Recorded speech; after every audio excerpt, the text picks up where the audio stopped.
Il était une fois un homme et une femme mariés qui vivaient heureux.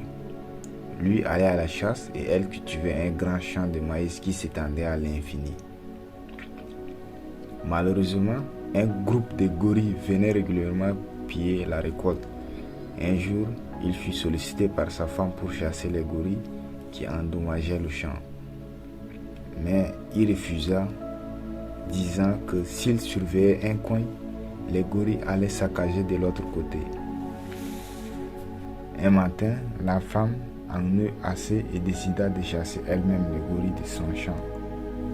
Elle emporta au champ le carquois et l'arc de son mari pendant que celui-ci dormait. Arrivée là-bas, elle se mit à l'affût, bien cachée derrière un buisson. Peu de temps après, tout un groupe de singes arriva pour prendre le petit déjeuner. La femme sortit une flèche du carquois et la décrocha sur le plus gros d'entre eux, leur chef, qui s'écroula. Les gorilles s'enfuirent en emportant le corps inanimé de leur chef. De retour au village, la femme alla annoncer à son mari qu'elle s'était occupée elle-même des bêtes qui ravageaient sa récolte. Au lieu de la féliciter, l'homme s'est mis en colère sous prétexte qu'elle avait perdu sa flèche. Elle fut donc obligée de retourner sur ses pas pour la récupérer. Dans son chagrin, elle s'est mise à chanter durant son voyage. Elle marcha pendant 2 jours et 1 nuit en suivant les traces des gorilles avant d'arriver à leur village.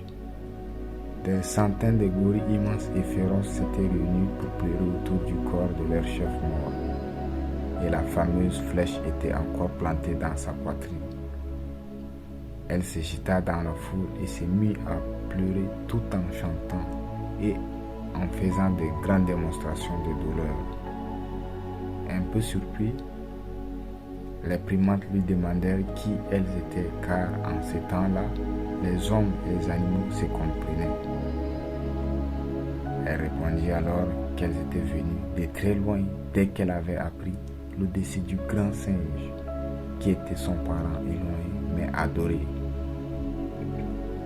Au bout de plusieurs jours, même les enfants du chef étaient fatigués de pleurer, mais elle continuait à hurler et à se rouler par terre dans une mare de pleurs, de sorte que tous les singes se sentaient gênés qu'une parente éloignée soit plus chagrinée qu'eux-mêmes, ses proches.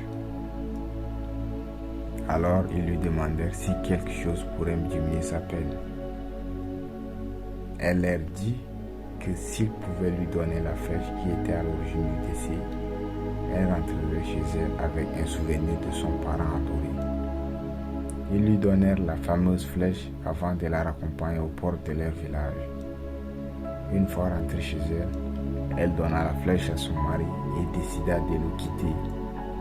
Ainsi, par eux arriva le premier divorce.